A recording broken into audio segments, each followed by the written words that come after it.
Hello, my name's Andrew Cowley, and I'm delighted to have been asked by e-Qualitas to come and speak to you, mentors of initial teacher trainees in your schools, about looking after your own well-being in the course of your work. Now, just to introduce myself, I taught for 28 years in primary schools in South London, the last 8 of which as deputy head teacher. I now spend my time preparing videos like this for lovely people like you. I also write and speak about mental health and well-being for both pupils and for staff. I blog, I'm regularly featured on podcasts, and I'm twice published, which I will give you more information about later on. But this short video is about you and looking after your well-being. And as you can see, there's our title, Supporting the Wellbeing of Initial Teacher Trainee Mentors.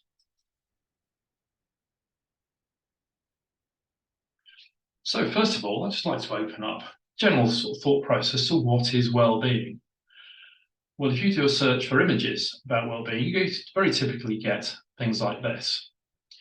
Well-being includes lots of things. It includes our physical well-being, it includes our financial well-being, but very much in schools, we think about our emotional and mental well-being.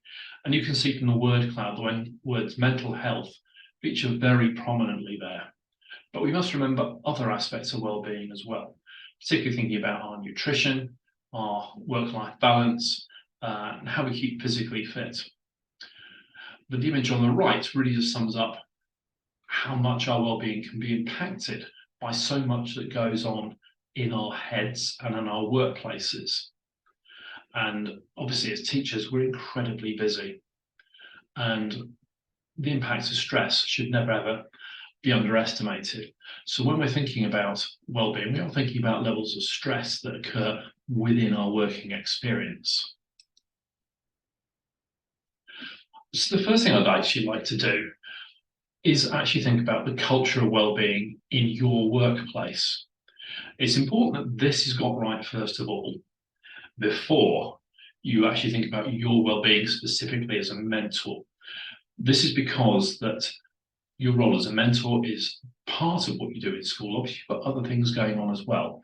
You might have responsibilities as a member of senior leadership. You might have responsibilities as a subject lead.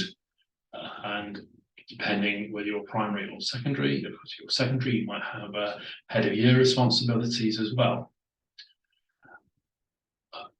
But the culture work in your workplace of well-being leads to thinking ahead to a number of issues. So what's your workload capacity like? Has that been looked at?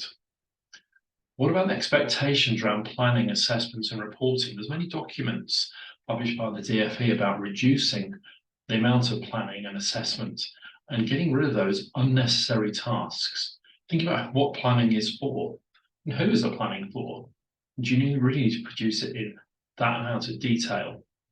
That's a particular conversation to have with your initial teacher trainees as well, as they're getting used to finding out what it's like. Their planning is going to be much more detailed, but for yourself, in your role, how much is required of you? What's your email protocols like? Do you have a cut-off point at the end of the day and a starting point at the beginning of the day when emails won't come out after a certain point in time? Do you have a protocol about how emails are written and how often they should be coming out? Or are you in a workplace where you can literally be bombarded with information, missing something that's crucial? That's an impact on your well-being. How much planning ahead is there? When I was deputy head, I was in charge of our diary. And one of the first things I did was write the diary for the entire year. So there was no surprises coming up at any point in time. So in September, everyone knew when all the deadlines were for reporting, assessment weeks, and for your particular role, when you're going to be supporting your trainees, when are your records going to be taken in, when you're going to be doing your observations, how much support are you going to give them? And you need to know exactly when that's going to be, because that's going to be a massive help to your well-being. And finally, is the culture of well-being holistic? Is it thinking about the bigger picture? Because well-being doesn't go in a box on its own.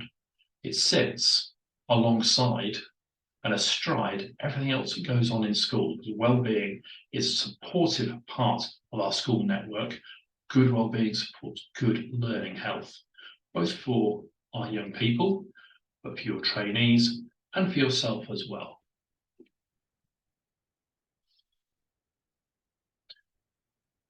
Also worth is thinking about how the wellbeing of your trainees is looked after. First question is, how aware are they of the points on the previous slide? It's important that the culture embraces every single person in the school, because well-being is the responsibility of everyone. Are your trainees aware of their own self-care? Now, it may be something that they have considered themselves. It may be something you need to take some time in doing. It's very important that they retain many of their own interests outside of school, because that keeps them human. It keeps them functioning. It's important to recognize that they will have relationships and friendships and a life outside of school. And if that becomes absorbed, that life, into everything that goes on in school, they'll very quickly become burnt out and possibly disillusioned. And we don't want that of our young trainees, who are our future after all. But one of the key things they need to do is be aware that as a part of a team, they've got a responsibility for the well-being of their colleagues.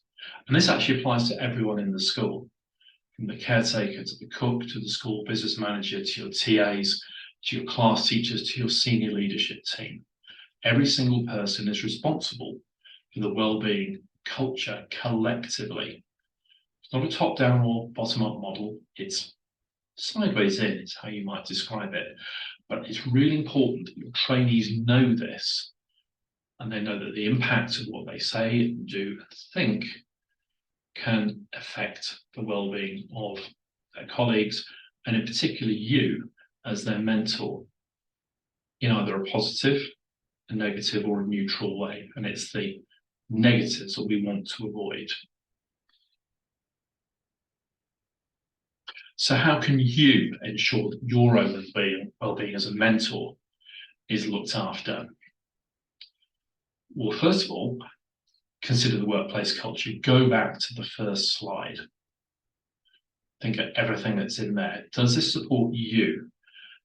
Do you have the time to do everything else you have to do in terms of your class responsibility, assessment responsibility, leadership responsibility, and then to also give that time that your initial teacher trainees need? Because this is an essential part of your role, because it's you keeping them in the profession, but it's also making sure that you are not becoming stressed and burnt out as a result of taking on this additional important responsibility. Is there a universal buy-in to the principles and strategy around well-being?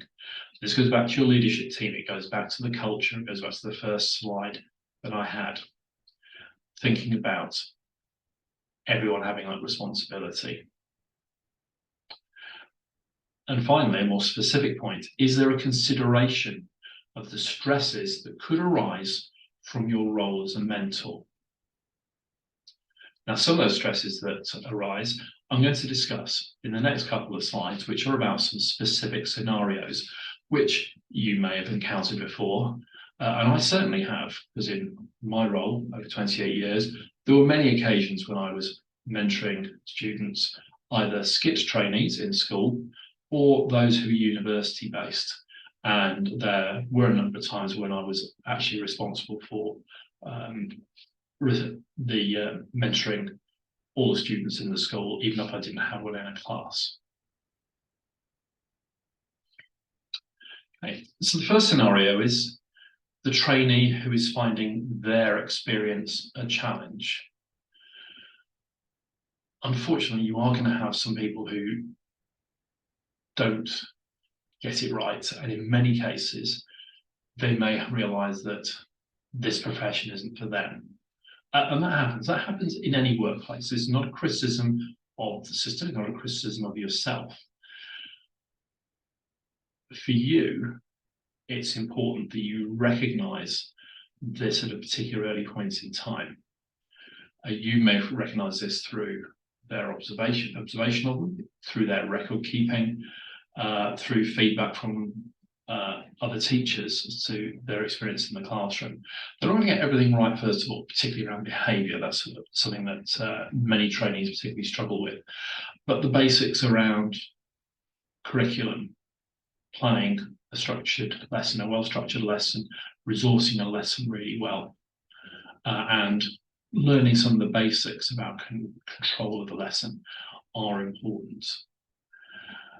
This can be quite stressful to you as a trainee, as a mentor, if the trainees are not getting this right. So it's very important that you have, as a school, a system where you can set up and be responsive to the situation. Responsive I use deliberately rather than the word reactive. If you are responsive, you are considering what might happen if you have a trainee that's in a position where they may be failing. So you know exactly what to do. So you're not firefighting this issue. You've got structures in place. Now, it might involve getting another member of the senior leadership team, if you want senior leadership, to observe and to comment and to give a second opinion. That's important for you because, again, you don't want to be feeling that you're in a position where you are failing the trainee. So it's almost like having a level of supervision for yourself or counselling for yourself, allowing you to talk about your experience of them in a professional way, but also to take that other bit of experience to support you. And I think you will find that extremely valuable for your own well-being if you've had a trainee who is in a failing position. I'm just thinking about my own experience when I've had that. I mean, I was in a position where with university-based trainees, you can call their tutor in as well and have a professional discussion about what you've noticed. In many ways, you can actually help to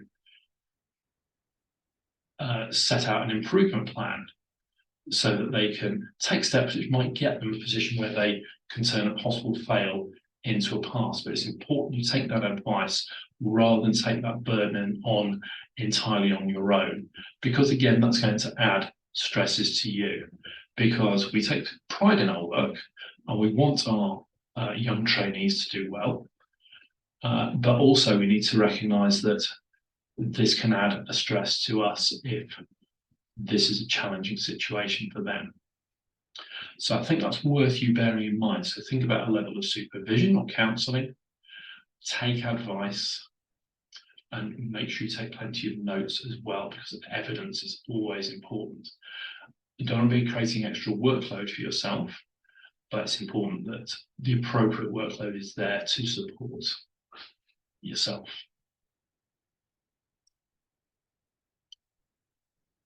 Now, the second situation is one that I have certainly faced in the past, and it wasn't always a pleasant one to deal with, is the trainee who provides a challenge to yourself. And I'm here particularly thinking about someone who is not showing the most empathetic approach to the mentor or to other colleagues, and perhaps is not always aware of the impact of what they say and what they do and what they think.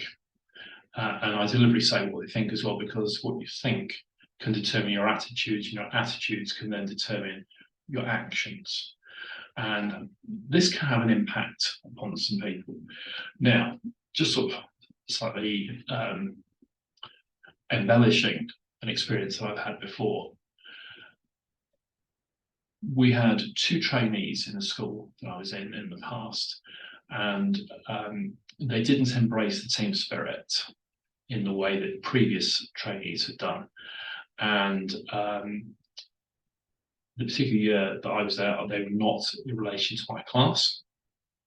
I was the overall mentor, and I was also providing support from scenario one, because there was an element of them not succeeding in there as well. But I was asked to speak to them because they were challenging the decisions made by the class teacher about their lessons. It was actually a failed lesson.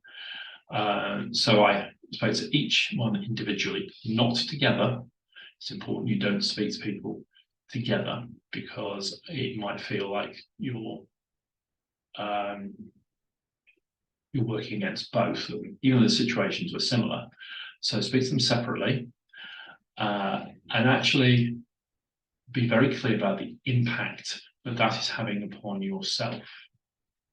And you can be entirely professional about this, but you can talk about how what is said is upsetting, what is said you felt was inappropriate, what you said you felt wasn't correct, and give the reasons why it wasn't correct. And I think that's very important to do so in that case. Just be very, very clear, be entirely professional in this. It's very easy if someone is giving you a challenge to sometimes get a little cross about something. I think it's always important not to. In these situations, you may also find it useful to have a third party there, either as a witness or a minute taker, or as perhaps some emotional backup to yourself. And of course, it's possible that the trainee might want somebody in there as well. Again, just to back them up too, because it's important to recognise that we may possibly have an impact upon them. But this video is about yourself and looking after yourself. So please make sure that you do go in to any meeting where you do have somebody offering you a challenge prepared. Have a quick note of the point you're going to raise, and also have a thinking back to what I said before, being responsive, possible things you might say, anticipating the reaction you might get from the trainee, because they might be feeling actually quite defensive. You might want to be quite formal about it, thinking about what your expectations are as a school, your policies are as a school, and what you expect from them in the course of their training. Very important, you also note these down and make a record of the meeting, and as soon as you can, get those notes to the trainee, get them to sign and agree that and return it. So again, to protect yourself.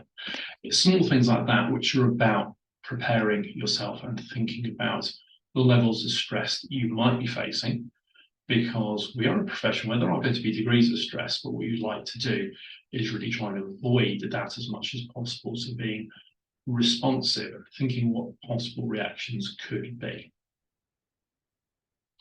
Now, I hope you find that useful. Just 15 minutes of talking here.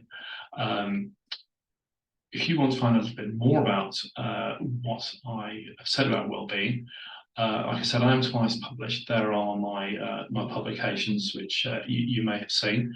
Of course, no obligation for you to buy those if you want to. The Wellbeing Toolkit is specifically about cultures of wellbeing in a school, and there is much more in there that is contained within the course of this video. So thank you very much for taking the time to listen to me, and I'm sure if you can contact e-Qualitas, they will share questions with me and I can give you some more feedback. So thank you very much for your time. Goodbye.